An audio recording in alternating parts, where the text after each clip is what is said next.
Modules and Homological Algebra, Lecture 20, Homotopy. We start by defining what does it mean to be homotopic to zero. Let R be a ring and R mod the category of all R modules. Consider the category of all complexes over R mod. Let X and Y be two complexes of R modules with the corresponding differentials d and partial. Let F be a morphism of complexes from X to Y. Definition.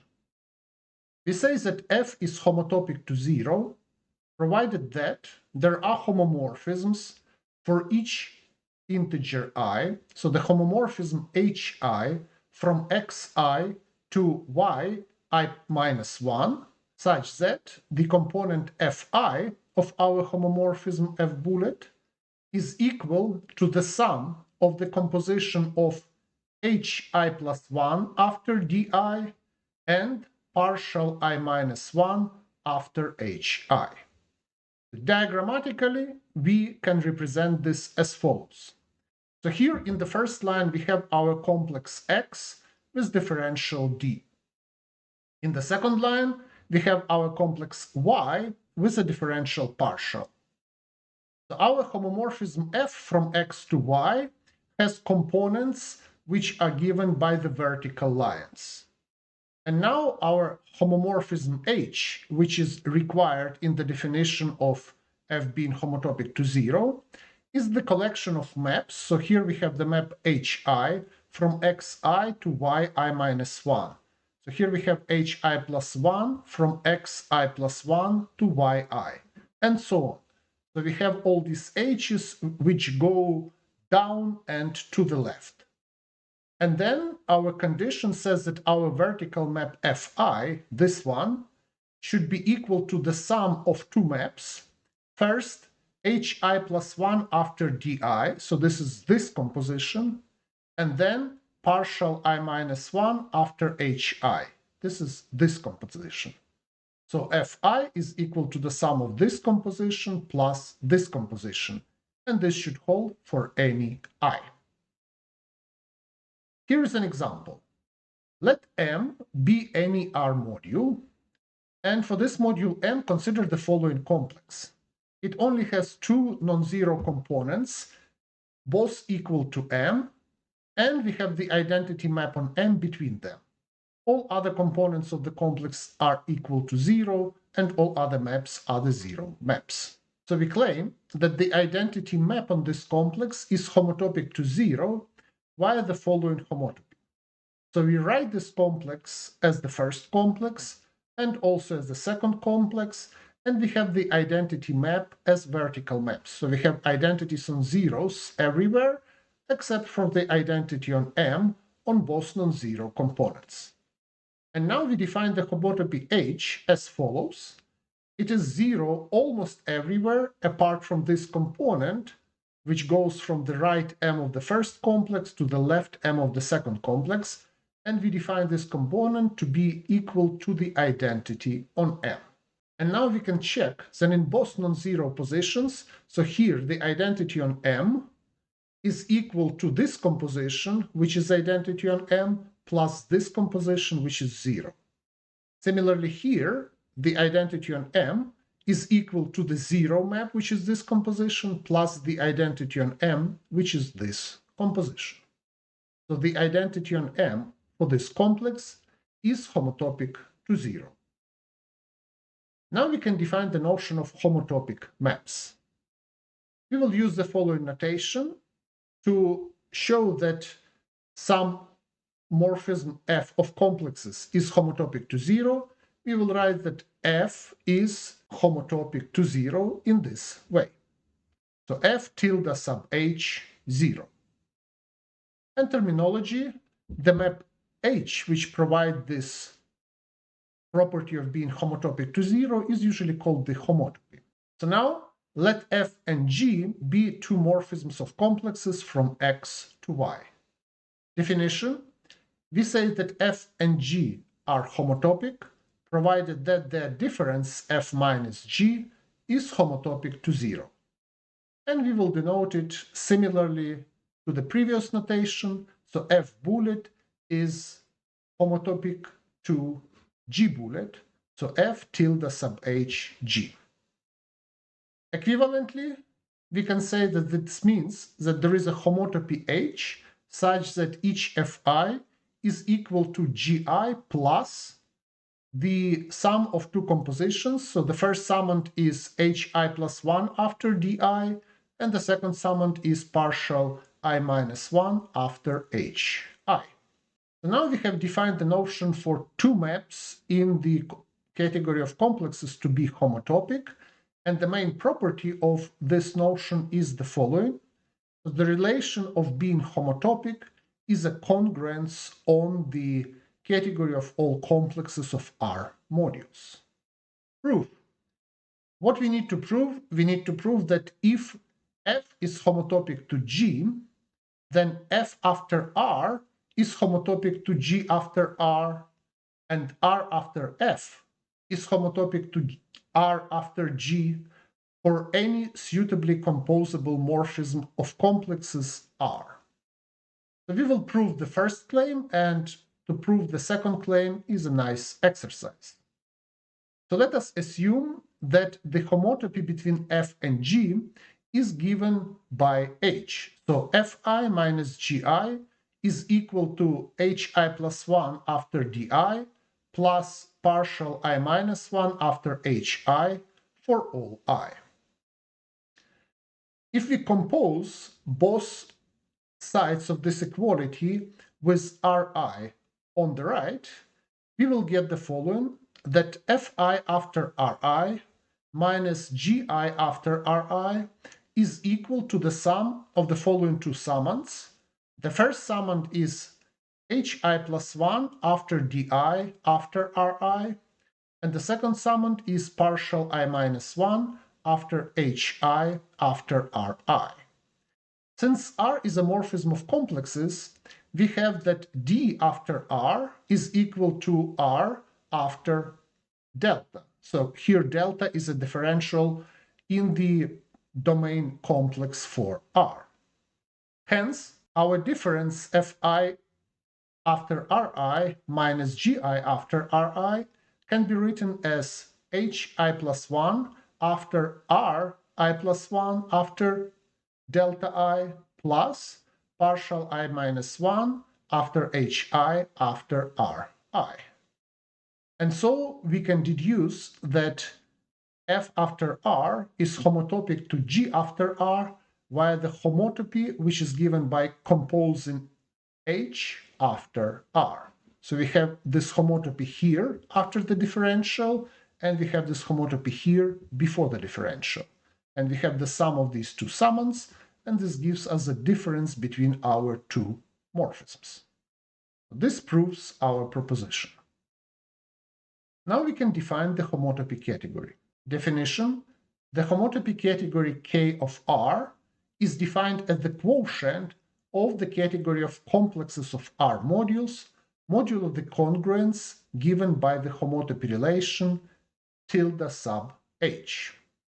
Similarly, one defines the homotopy category K minus R of complexes bounded above, the homotopy category K plus R of complexes bounded below, and the homotopy category KB of R of all bounded complexes. Remark that by making some morphisms to be zero in K of R, we also make some objects which were non-zero in the category of complexes to be zero in K of R. So for example, as we have seen, for the complex which consists of 0, m, and 0, and the identity map from m to m as the unique non-zero differential, the identity map on this complex is homotopic to the zero map on this complex.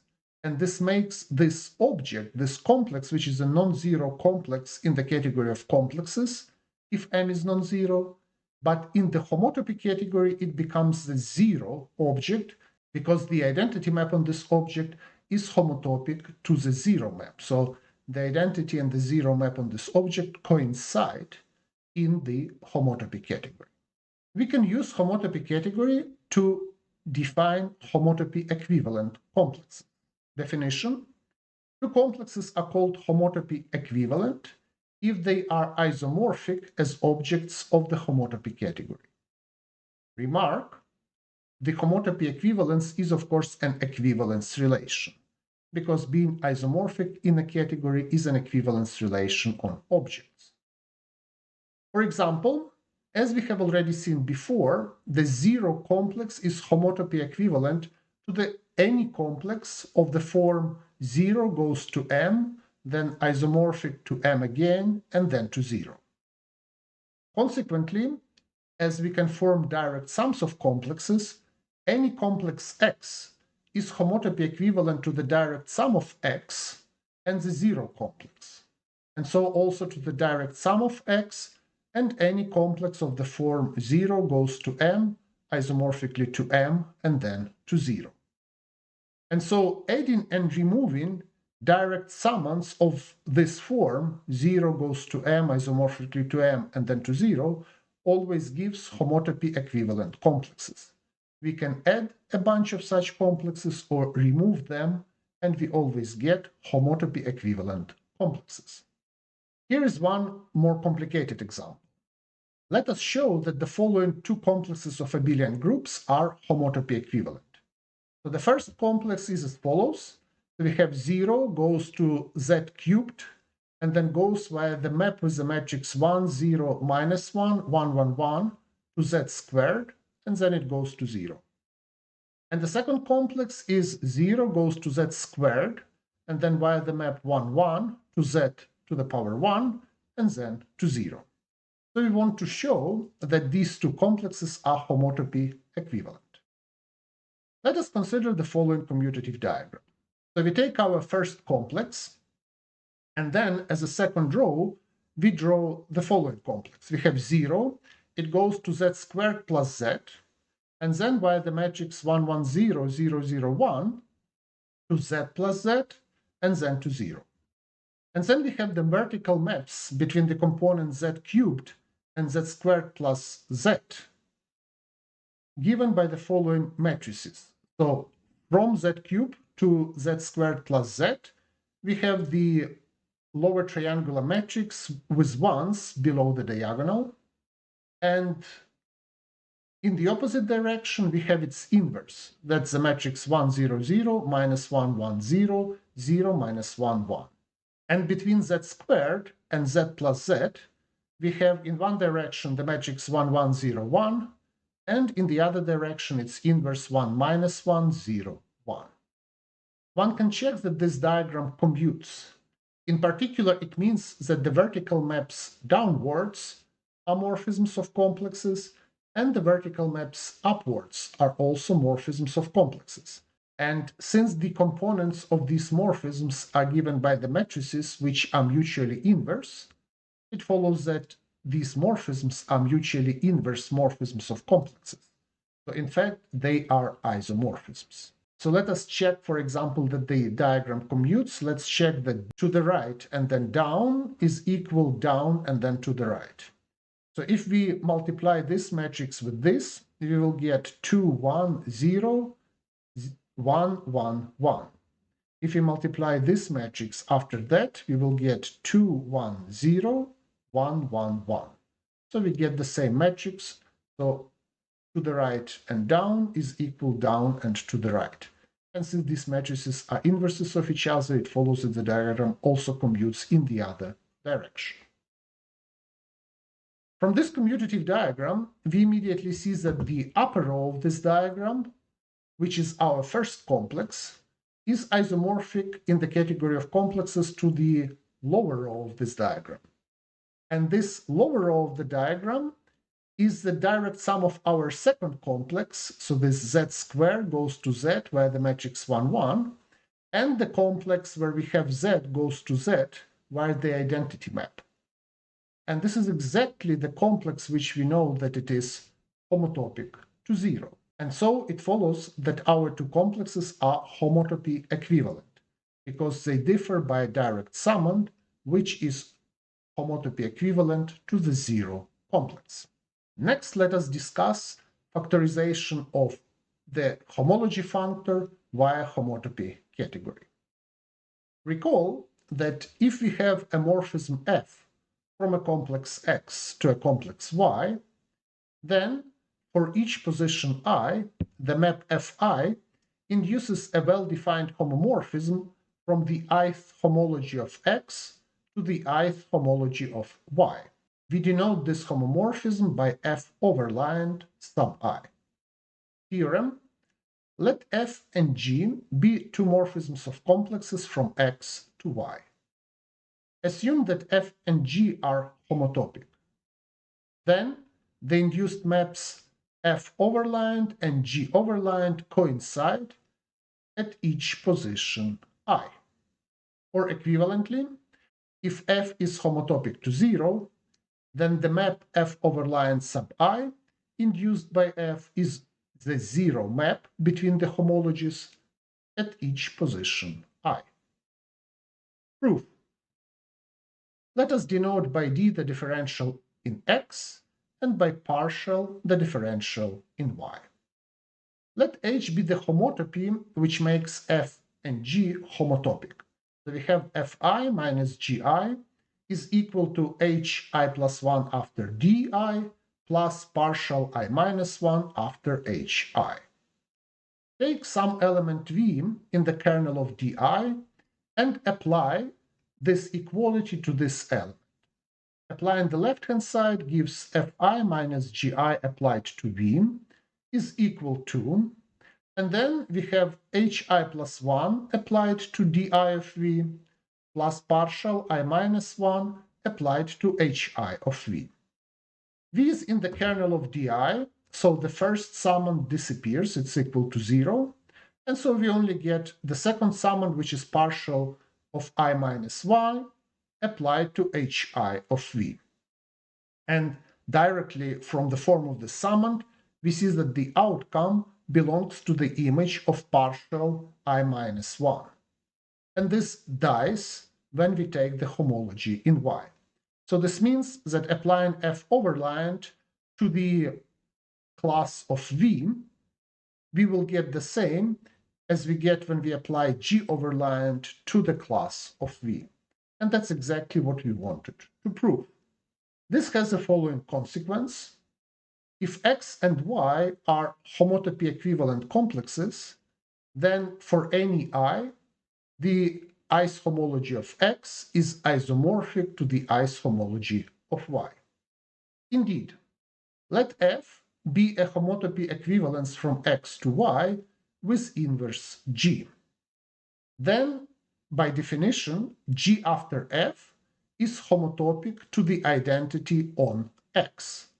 Therefore, the overline of g after f, which is the same as the composition of g overlined after f overlined, gives the identity map, so it's really is the identity map on the ith homology of x. And similarly, the composition in the opposite order is the identity map on the ith homology of y. And this proves our corollary. Now we can talk about induced functors. Recall that if f is a functor from the category of all R modules to the category of all S modules, where S is another ring, then the component-wise application of f produces a functor from the category of complexes of R modules to the category of complexes of S modules.